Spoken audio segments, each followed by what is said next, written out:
Um passeio pela história, com Milton Teixeira.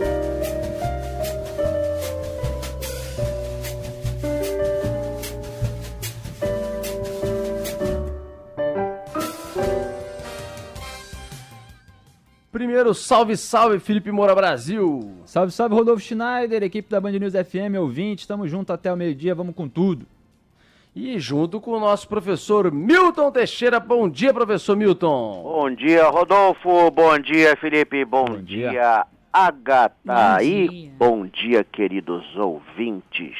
Estou aqui mais uma vez para distribuir gentileza. Professor, essa semana a gente falou sobre as muretas do Profeta Gentileza, ali naquela área do Porto, da Avenida Rio de Janeiro. Caju, o elevado sobre a Avenida Rio de Janeiro.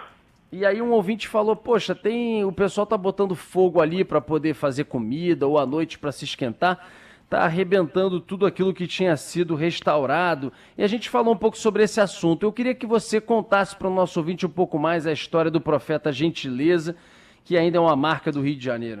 Bom, praticamente todo mundo conheceu o Gentileza, porque ele vivia nas ruas do Rio de Janeiro. Eu mesmo cansava de vê-lo.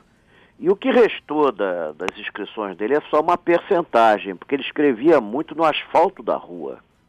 E depois disso, com os carros passando, isso tudo se apagava.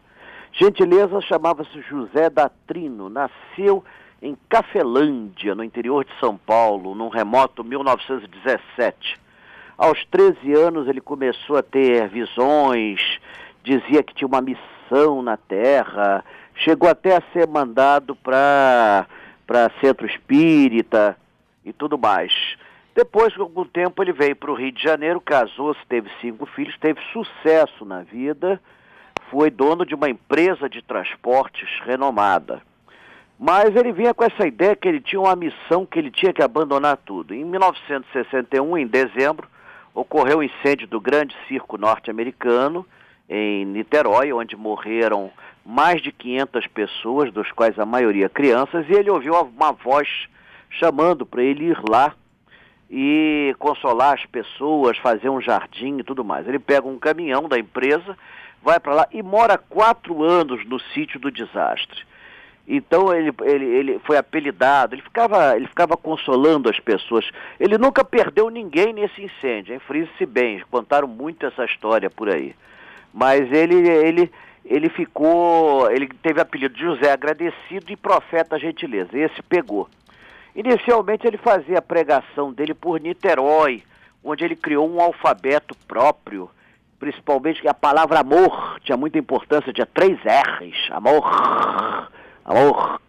Ele condenava o capitalismo, é muito interessante isso, que ele chamava de capitalismo, e era o mal do mundo, e condenava uma coisa que depois desapareceu das pregações dele, a roupa moderna feminina, mini saia, calça e etc.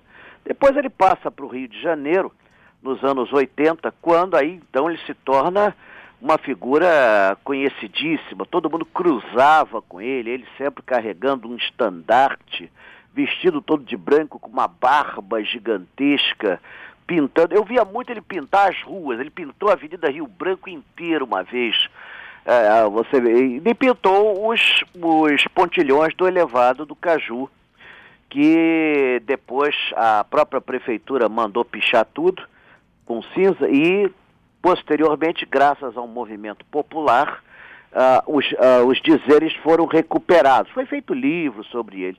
Ele morreu aos 79 anos, está fazendo o jubileu agora, 29 de maio de 1996, morreu no interior de Minas Gerais, mas a frase icônica dele é gentileza, gera gentileza. Ele foi motivo de livros de samba, de escola de samba, assim, e era uma figura folclórica aqui do Rio de Janeiro.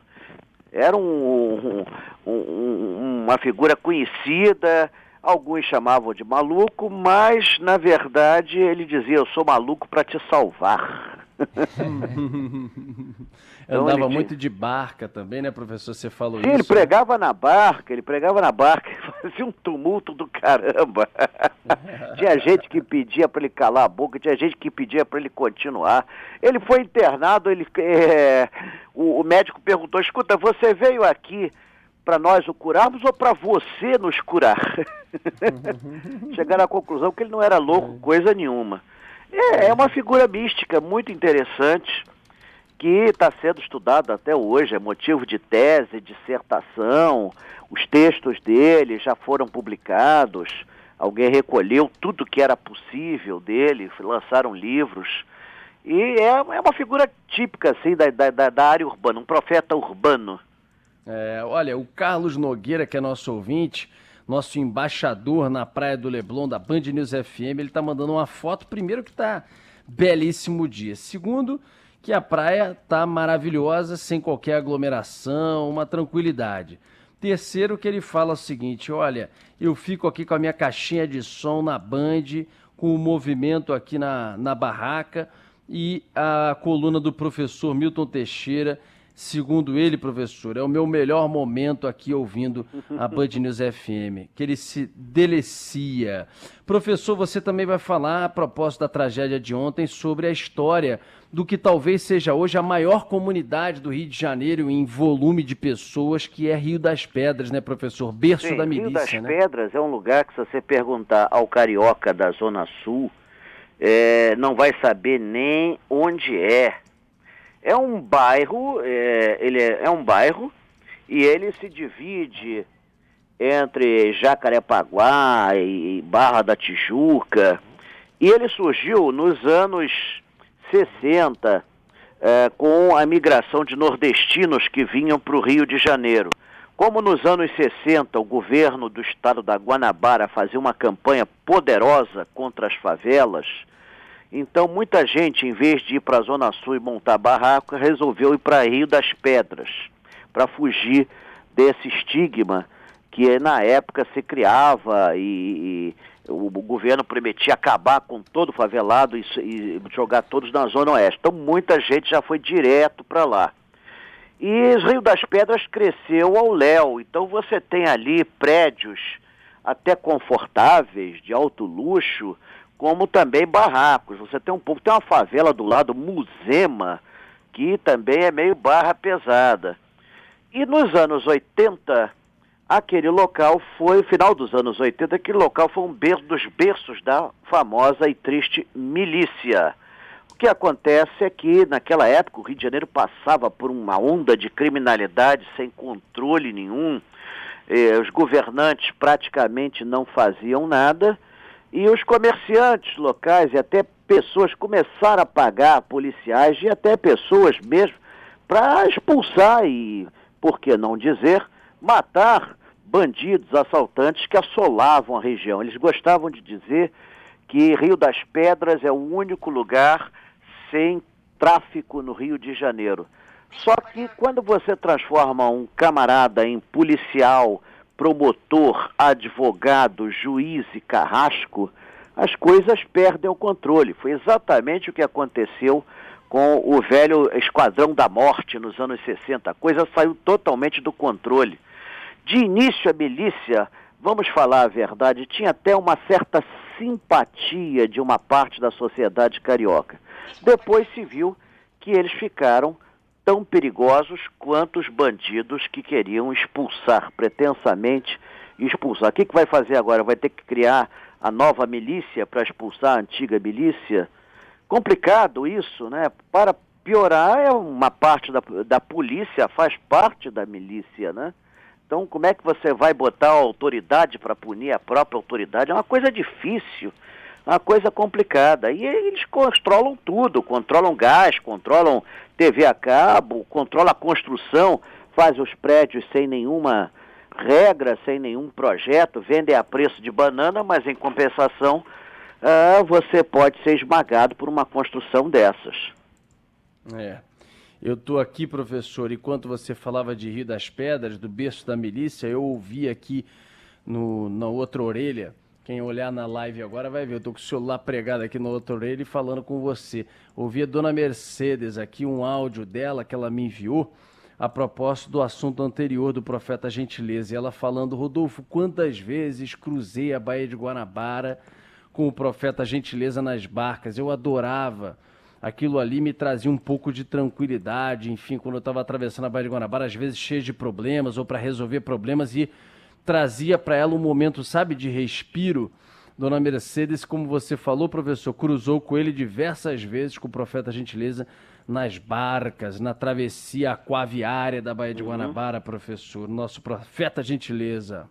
Exatamente. Um abraço, querido professor eu Milton queria dar um Teixeira. avisozinho. Opa, 2 até. Bom, em primeiro lugar, a nossa última live continua na internet, muito procurada, viu? Não percam de ler na página da Band o nosso passeio pelo Bioparque, que está espetacular. E hoje eu queria fazer uma homenagem porque minha mulher está fazendo aniversário. Beleza. Eu vou sair daqui, a Vilma! Eu vou sair daqui para a festa dela, que vai ser aí pertinho de vocês. Aí na Professor Álvaro Rodrigues, em Botafogo, num restaurante Vintage, só podia ter esse nome, Vintage. Né? Nós vamos lá comer uma série de pratos que vão estar lá disponíveis. E respeita lá o distanciamento, cuidado para não aglomerar, porque você é o nosso patrimônio, viu? Não tem problema, também. Nós montamos lá um cassino, tá tranquilo. Não, tô brincando, claro, né? Claro. Um beijo para a Vilma, querida, que é fundamental na vida do nosso professor, nesse ânimo do nosso professor. Minha vida era uma coisa antes, tornou-se outra depois. E não é safadeza, não. Como já ouvi dizer, depois de que eu casei fiquei milionário, mas antes de casar era multimilionário. Não, ela botou minha vida para frente e para o alto. É isso aí, professor. Que bonito. declaração maravilhosa, hein, Felipe? Brincadeira. Agora a gente vai ter que correr atrás, meu irmão, depois dessa. Declarações de amor ao vivo aqui, ó. Vão começar a cobrar da gente, né, Rodolfo? Rodrigo Hilbert que se cuide. Professor. É isso aí. Um beijo pra Vilma. Um beijo pra ela e bom final de semana pra você, professor Milton. Obrigado pra vocês também. Amanhã tô na feira da Praça 15, feira de antiguidade, vendendo tralha. Um abraço para pagar o almoço de hoje. Tchau, tchau, professor. Se cuida. Valeu, Felipe.